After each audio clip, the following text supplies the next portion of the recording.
Gaueko 11:43 minutu, pronostikoak betez, 22 eta 19 irabazi diete Lasok eta Albisuk Larrazabal eta Mari Ezkurrenari Lizarrako Remontibal pilotalekuan, Minakako txapelketa nagusiko final laurdenetako ligaskako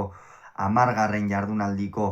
bigarren norgehiagoka izan da gaurkoa, eta aipatu bezala beste behin ere eta txapelketa honetan askotan bezala, Bizkarretako aurrelariarentzat eta ataungo atzelariarentzat izan da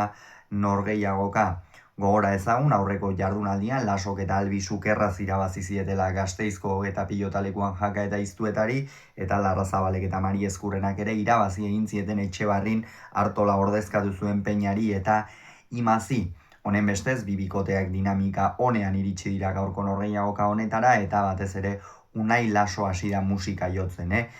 Sake gehienak luze egin ditu,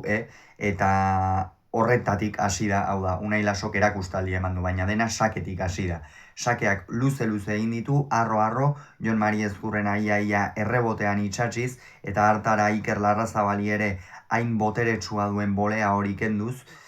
eta gero errematean ez du barkatu. Benetan, tanto sorta ikeragarria egin du, sekulako etorriarekin hasi da, erabaki hortasun eta konfiantza handiarekin joan da une oro aurrera, eta horregatik 11 eta 4 aurreratu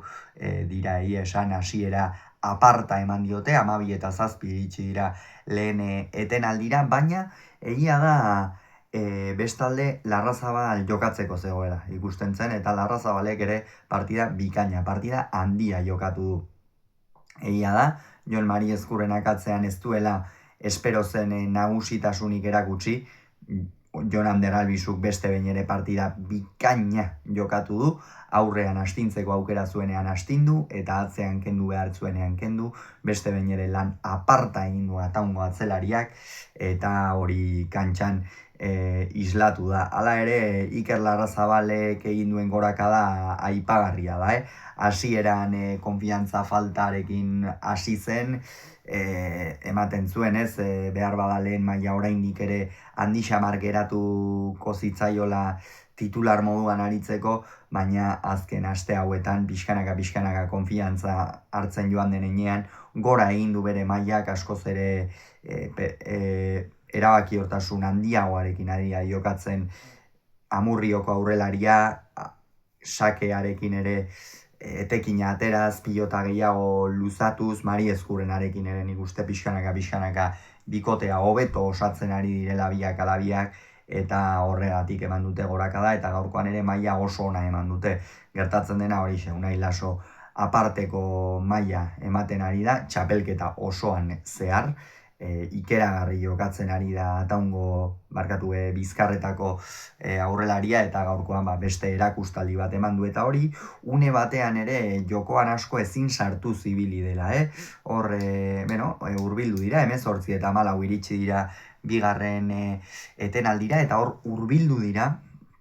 Larrazabal eta Mari Ezkurrena, batez ere Jon Eman hasi da, eta Unairi pilota asko kendu dizkio, eta hor pentsatzen zen, hortik etorriko zitzaizkiela aukerak, Larrazabal ere aurrean inspiratuta, tantoak erraz bukatzen ikusi dugu, baina gerora hurbildu zaizkie, bai, 21 eta 19 eta 20, baina gero 22 zuzenean joan dira. Laso eta Albisu aparteko maila batean daude, gainontzeko bikoteenkin alderatuta koska bat edo bi gainetik ere badaudela esan daiteke, partida erakustaldiak ematen ari dira, Jon Anderratzean ematen eta bermea emanez, Unai aurrean ematen eta erakustaldia emanez, eta egia esan lehen faseko bikote honena hauxe da, gaur gainera esan daiteke ia matematikoki behintzat zuzenean final erdietara sailkatzeko txartel hori lortu dutela, hori ere urentzat lasaitu ikeragarria izango zen noski orain hurrengo norgehiagokak jokatzeko garaian. Eta ikusiko dugu, ea Larrazabalek eta Mari Ezkurrenak zein bilakaera egiten duten, hemendik amaitu arte, izan ere hor 5 punturekin dauden bikoteen leia horretan bete-betean sartuta daude Amurriokoa eta Berriozarkoa, eta burrengo norgehiagokak noski geratzen diren laurak